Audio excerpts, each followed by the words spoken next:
friends, family, clients.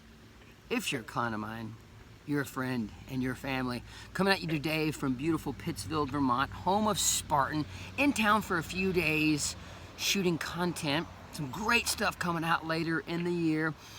I'm sitting on the grounds of Amy Farm Lodge, the bed and breakfast that I've been staying at. If you ever have a chance to come through Pittsfield, take a few days, a few hours, or a few minutes and just take in the sheer beauty of the home of Spartan. I absolutely love it here. But during the content, those are little frogs behind me. They're so freaking cool, man. They sound a little different than our bullfrogs back home in Texas, but so during the content shoot yesterday, we shot 10 videos, all 5 and 10 minutes long. I was here with 4 other experts in various fields. I'm not an expert, by the way. They were. I'm just an average dude that loves shooting content and loves serving people any way I can serve them. But one of the modules was changing your frame of reference, and I went into great detail on some of the bullet points that I've provided for you over the years with the videos, and we're trying to help educate people and give people strategies on helping them change their frame of reference. Where life steers us down various paths, and we're faced with obstacles and challenges and things that you guys have heard my flush to green, things that frustrate us and send us into the yellow zone or the red zone. And in those moments when we hit our pause button, hopefully flush to green and change our frame of reference. How are we looking at this situation?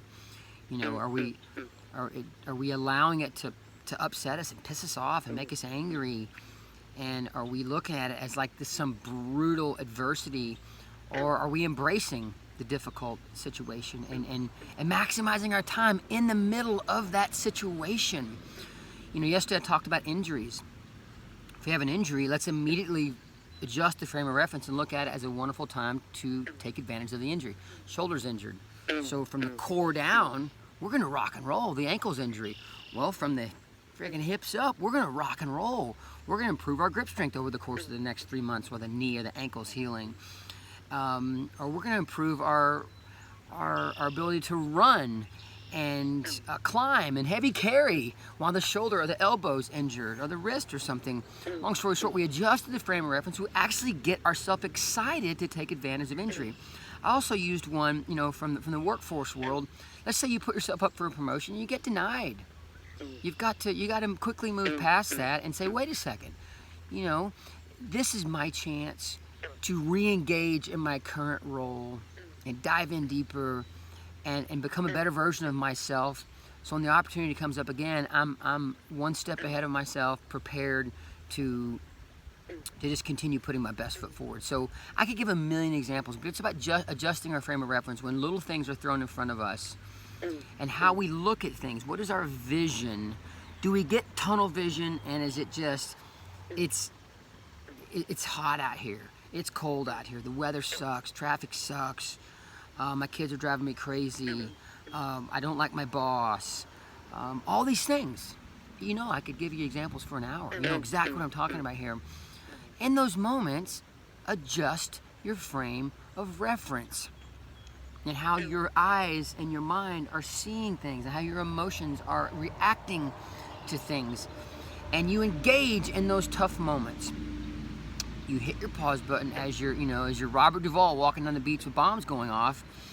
You are still able to relax and maintain a calm.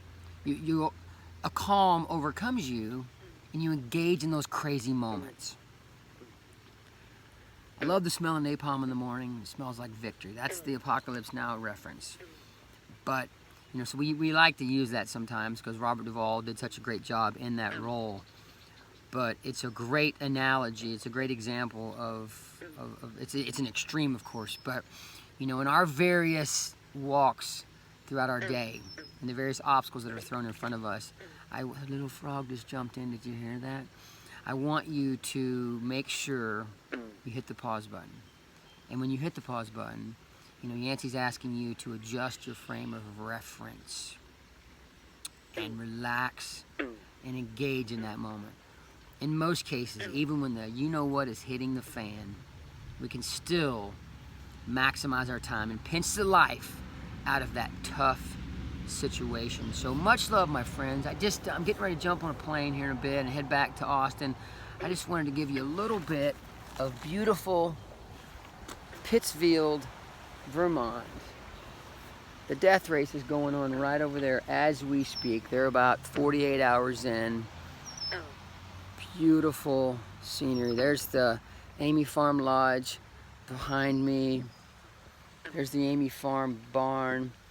It's just a little slice of heaven on earth here in Pittsfield. And like I said, if you ever rolling through, you're ever in Vermont, take a couple days, a couple hours, or a couple minutes and take this in. It relaxes me. This scenery helps me adjust my frame of reference. So much love, my friends. Much, much love.